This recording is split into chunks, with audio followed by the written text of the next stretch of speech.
Hi guys, good morning. அன்றைக்கி காலையில் பார்த்திங்கன்னா நான் எந்திரிச்சிட்டோன்னே காயப்பட்டிருந்த துணியை ஃபஸ்ட்டு எடுத்துகிட்டு கீழே போனால் சரி இன்னைக்கு காலண்டரில் என்ன போட்டிருக்குன்னு பார்த்துட்டு எப்பயும் போல் நம்ம தண்ணி ஒரு செம்பு நிறையா குடிச்சிட்டோம். அப்புறம் கொஞ்சம் நேரம் கழித்து சாப்பாடு தக்காளி சாதமும் பூண்டு ஊறுகாய் வச்சு சாப்பிட்டுட்டு அப்புறமேட்டுக்கா மோர் போட்டு குடிச்சிட்டு அழகாக மடித்து வச்சுட்டேன் எல்லா துணியும், எடுத்துகிட்டு வந்த துணி எல்லாத்தையும். அப்புறம் வீட்டில் எங்கள் அக்கா துணி, அம்மா துணி, அப்பா துணியெல்லாம் காய போட்டுட்டு செம்மையாக இருந்துச்சு வெயில். ஸோ சம்மரை என்ஜாய் பண்ணிவிட்டு கீழே வந்தோடனே தாகமாக இருந்துச்சு, தண்ணி குடிச்சிட்டு பாத்திரம் வேறு கிடந்துச்சு. சரின்ட்டு பாத்திரத்தை கழுவ ஆரம்பிச்சிட்டேன். பாத்திரம் கழுவி அடுக்கும்போது நல்லா இருந்துச்சு, ஒரு சாட்டிஸ்ஃபேக்ஷனாக இருந்துச்சு. ஸோ கவுத்தி எல்லாம் பண்ணியாச்சு. அப்புறம் அந்த இடத்த நல்லா க்ளீன் பண்ணியாச்சு.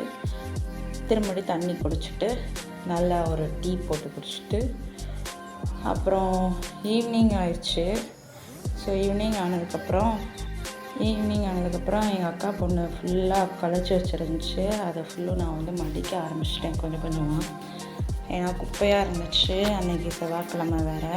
சரி சீக்கிரம் எல்லாத்தையும் ரெடி பண்ணுவோம், க்ளீன் பண்ணி வைக்கலாம் அப்படி சொல்லிவிட்டு எல்லாத்தையும் நான் அழகாக மடித்து வைக்க ஆரம்பிச்சிட்டேன்.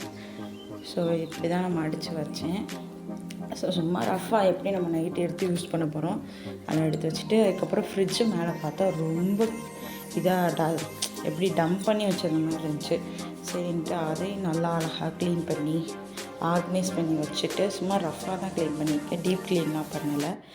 ஸோ ரஃபாக க்ளீன் பண்ணி வச்சுட்டு அதுக்கப்புறம் குப்பையாக இருந்துச்சு. ஸோ வீடெல்லாம் கூட்டிகிட்டு திரும்படியும் நம்மளுக்கு என்ன பண்ணும், தண்ணி தாகம், சம்மருக்கு தண்ணி குடிச்சிட்டு சரி மாடிக்கு போவோம், காலைல காயப்பட்ட துணியெல்லாம் எடுப்போம்னு சொல்லிட்டு மாடிக்கு போனேன். மாடிக்கு போனால் அங்கே நல்ல ஈவினிங் நல்லா இருந்துச்சு வானத்தை பார்க்கும்போது. சரின்ட்டு அப்படியே போயிட்டு நான் துணி எடுக்க ஆரம்பிச்சிட்டேன். துணி எடுத்துகிட்டு இது என்னோடய ஆஃப்டர் ஹேர் வாஷ்க்கு அப்புறம் என்னோடய ஹேர் எப்படி இருக்குது அப்படின்றத உங்களுக்கு காமிச்சிருக்கேன். ஹேர் பேக் வீடியோ ஆல்ரெடி போட்டிருக்கேன் ஷார்ட்ஸாக. ஸோ அதை என்ன செக் பண்ணி பார்த்துக்கோங்க. அந்த ஹேர் பேக் போட்டதுக்கப்புறம் எப்படி இருக்குதுன்னு காமிச்சிட்டு அப்புறம் ஈவினிங் வானத்தை நல்லா என்ஜாய் பண்ணிவிட்டு துணி எடுத்துகிட்டு நான் திரும்படியும் கீழே போக ஆரம்பிச்சிட்டேன். ஸோ எனக்கு அந்த ஈவினிங் மாடியில் போய் இப்போ அந்த வானத்தை பார்க்க ரொம்ப பிடிக்கும். அப்புறம் கீழே வந்தோடனே சாமி கும்பிடலாம் அப்படி சொல்லிட்டு சாமி கும்பிட்றதுக்கு பத்தியெல்லாம் பொருதி ஃபஸ்ட்டு அந்த இடத்த நான் சுத்தம் பண்ணேன். நல்லா க்ளீன் பண்ணிவிட்டு அந்த இடத்த நான் சாமி கும்பிட ஆரம்பிச்சிட்டேன். ஃபஸ்ட்டு பத்தி பொருதி வச்சு அப்படியே நம்ம எப்பயும் போல் சாமி கும்பிடுவோம்ல அந்த மாதிரி சாமி கும்பிட இது பண்ணிட்டேன். அது ரொம்பவே பீஸ்ஃபுல்லாக இருக்கும். நீங்களும் இந்த மாதிரி ட்ரை பண்ணி பாருங்கள். குப்பையாக இருக்கிற இடத்த சுத்தம் பண்ணி இந்த மாதிரி சாமி கும்பிடுங்க.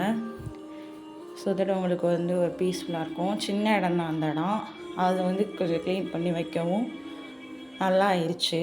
அதுக்கப்புறம் நைட்டுக்கு நான் இட்லி சாம்பார் சாப்பிட்டு டின்னரை முடிச்சிட்டேன். அப்புறம் பால் அந்த அடுப்பில் காஞ்சிட்டு இருந்துச்சு, இட்லி இந்த இடத்துல முடிஞ்சிச்சு. ஸோ தேங்க்யூ ஃபார் வாட்சிங். இந்த மாதிரி டே இன் மை லைஃப் வேணும் அப்படின்னு நினச்சிங்கன்னா நம்ம சேனலை மறக்காமல் சப்ஸ்கிரைப் பண்ணிக்கோங்க. இந்த வீடியோ பிடிச்சிருந்தா லைக் பண்ணிக்கோங்க. தேங்க்யூ.